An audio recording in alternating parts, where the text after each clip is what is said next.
Boa tarde, crianças. E aí, tudo bem com vocês? Aqui vamos nós para mais uma aula de português. Hoje já são 26 de novembro de 2020, tá? A nossa aula hoje é a partir da página 54, tá? De português aí de vocês. Acompanhe. Funções do substantivo e do verbo, tá? Vamos lá. Funções do substantivo e do verbo. Você já estudou substantivo, adjetivo, pronome, artigo, numeral e verbo? Essas palavras podem aparecer combinadas entre si, formando frases compostas por agente, ação e complemento da ação, tá? Então, esses termos aqui é o que você já estudou: substantivo, adjetivo, pronome, artigo, verbo, numeral. Todos fazem parte do nosso dia a dia porque usamos nas frases e nas orações, ou seja, na nossa fala, quando nos comunicamos, tá? Então, aqui é continuidade da atividade anterior, por isso aqui temos a questão 7. Leia o título e a linha fina de uma história. Veja aqui. O título diz: Para além do imaginário, literatura de cordel encanta crianças do Flipoços, tá? Então observe que Flipoços aqui, o que é Flipoços? É o nome da Feira Nacional do Livro que acontece em Poços de Caldas, cidade de Minas Gerais, tá? Então aqui é isso daí que é Flipoços, tá? O nome dessa feira nacional. A linha fina diz: escritor Fábio Sombra apresentou contos nordestinos a estudantes. Cordelista tem mais de 20 títulos publicados e destinados ao público infantil. Tá? Então vamos lá. Aqui na letra A fala o seguinte: pergunta: qual é o principal fato que está sendo noticiado? É a presença de crianças nas Filipinas? Ou é a participação do cordelista Fábio Sombra na Flipoços? Então pense aí, de acordo com o que eu acabei de ler, vocês ouviram aí, marque isso, é o primeiro ou seu segundo quadrinho, tá bom? B. No título, qual palavra indica ação? Qual é a classe gramatical dessa palavra? Ou seja, nós estudamos quando a palavra indicação, o que ela é.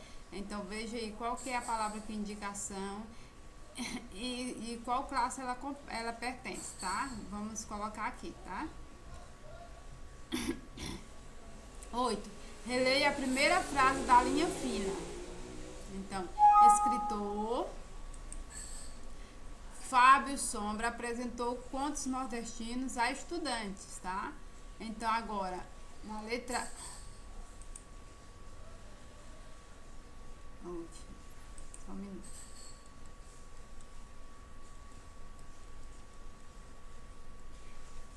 Então eu já reli aí. Aqui diz: sublinhe os substantivos dessa frase. Então encontre aqui o substantivo e sublinhe, tá bom? Vamos para a página 55. Aqui diz o seguinte: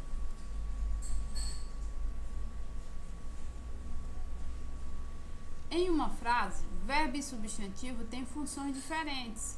O verbo expressa uma ação, o substantivo, em geral, indica quem pratica essa ação e também pode complementar o sentido do verbo, tá?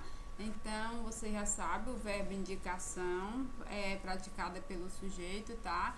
E o substantivo aí tem diferentes funções, tá?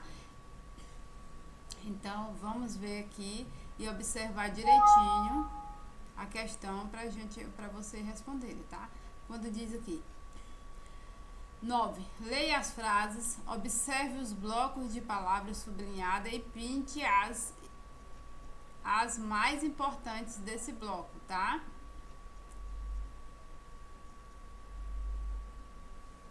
Então, na letra A, quando diz os cordelistas recontam histórias clássicas, tá? Então aqui já está, ó, palavras sublinhadas, já estão sublinhadas, né? Então você vai pintar, pinte a mais importante desse bloco. O que vocês percebem aí que seja mais importante? Vamos pintar, vamos destacar, tá? Vocês podem pintar ou circular elas, tá? Então observe que quando eu digo os cordelistas, mais importante aqui é cordelista, tá? E observe assim por diante os demais, tá? Vamos fazer a letra A, B, C e D, tá bom?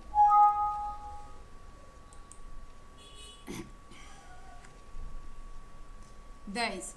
Nas frases da atividade anterior, os blocos de palavras sublinhadas correspondem ao agente da ação ou à ação. Observe aí e marque. Será se é ao agente da ação ou será se é a ação? Vamos ver direitinho, tá? Pensar. 11. Leia esta frase. As histórias de cordel valorizam a cultura popular brasileira, tá?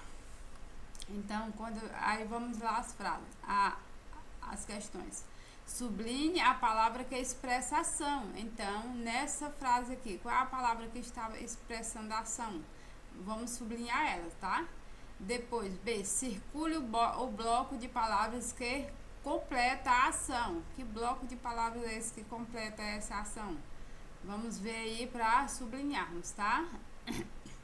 Depois, C, pinte a palavra mais importante nesse bloco de palavra. Então, nesse bloco de palavra aqui, qual que é a mais importante? Vamos ver aí, vamos pintar ela. Ou circular também pode, tá?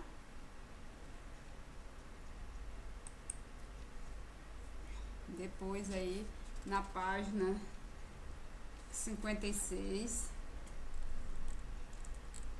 diz assim. Declamação de cordel. Pesquise em livros, folhetos e sites um cordel ou um trecho de cordel para ler para a turma. Então você não vai ler aí para a turma, você está sozinho, mas você pesquise na internet, né? Que é a maneira mais fácil de você pesquisar, tá? Um cordel. Aí você escolha um do seu agrado, tá bom, criança? Aí preparação. Pesquise o cordel e deixe registrado o título. Então, o título desse cordel você vai colocar aqui, tá? A 2 diz: treine a leitura. Então, você vai ler e vai treinando a leitura, tá bom? Então, fale com um tom de voz alto o suficiente para que todas as salas consigam ouvir. Então, você vai imaginar que esteja alguém ouvindo, tá? E vamos falar naquele tom não muito alto nem muito baixo. Tom razoável, médio, tá? Segundo, articule bem as palavras para que os colegas compreendam o que está sendo dito. Então, você falar corretamente, ler corretamente, para que as pessoas, você imagine que as pessoas estejam ouvindo e entendendo direitinho. Terceiro pontinho, use a entonação adequada ao conteúdo do poema. Por exemplo, o tom de voz não pode ser alegre se está declamando algo triste. Ou seja, se você vai declamar algo alegre, você vai um tom de voz alegre. Se é triste, tá bom? Próximo pontinho, cuide da postura. Fique em pé e segure o material da leitura, que é papel, folheto, em uma altura que consiga ler, mas que não cubra seu rosto, tá? Então, organize tudo isso você mesmo aí, mas vamos imaginar que você estivesse na frente dos seus colegas, tá? Depois, produção. Aí, então, aqui não vai ter o dia marcado, tá? Então, você vai só... no caso aqui não tem como no dia marcado pelo professor, traga o poema para a sala de aula. Isso daqui não vai ter porque você sabe que não tem o dia marcado, não deu certo para irmos para a escola, tá? Mas como você fez até o 2, então vamos lá para a avaliação. Avalie a declamação feita por você. Aí você pronunciou corretamente? Se sim, você coloca no verdinho. Todos os colegas conseguiram ouvir? Você vai imaginar de acordo com o seu tom de voz e vai imaginar e veja se você acha que ouviu direitinho, aí você marca aí, tá? Ou no verdinho ou no vermelho.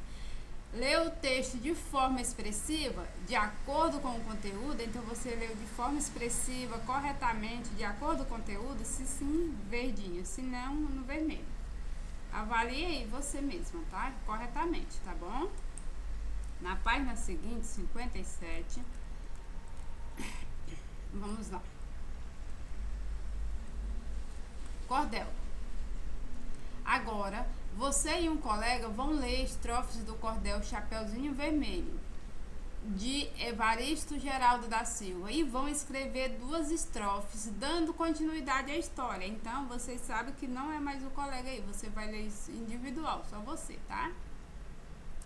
Aí vamos lá, a preparação. Primeiro, não tem sala de aula, né? E nem tem a ajuda do professor e nem dos colegas. Aí relembre o enredo da história Chapeuzinho Vermelho. Desculpe, não pode ter dos colegas, mas pode ter do professor. Vocês podem precisar de alguma ajuda, podem me procurar no PV, tá bom? Aí depois, 2, leia 3 estrofes do cordel. Então, os estrofes do cordel eu vou ler para vocês aqui, que diz: a menina sempre usava esse capuz que ganhou. Então, onde ela passava, o povo a apelidou de Chapeuzinho Vermelho, e assim para sempre ficou. Um dia sua mãe lhe disse: Chapeuzinho, vá deixar um bolo para sua avó que acabei de confeitar, mas tenha muito cuidado para na mata não entrar. Vá sempre pelo caminho, evite a floresta escura, porque naquela floresta pode haver má criatura, e você, sendo criança, lá não estará segura. Então vocês viram, esse daí foi os estrofes, né, crianças? Os 3 estrofes que eu acabei de ler para vocês, tá? Então vamos lá para a próxima página, que diz: agora, após a leitura desses estrofes, vamos lá à produção de vocês, tá? Diz produção, aí, escreva a primeira versão das estrofes, seguindo essas orientações. Então, relatem o encontro de Chapeuzinho com o lobo mau, tá? Aí depois, faça a estrofe com 6 versos e com rima nos versos 2, 4 e 6. Então, quando você for criar, dar continuidade às estrofes, você vai colocar a rima no verso 2, 4 e 6. Deixa eu só dar um exemplo para vocês como que é a rima aí, ó. Só um segundo, para aqui, deixa eu...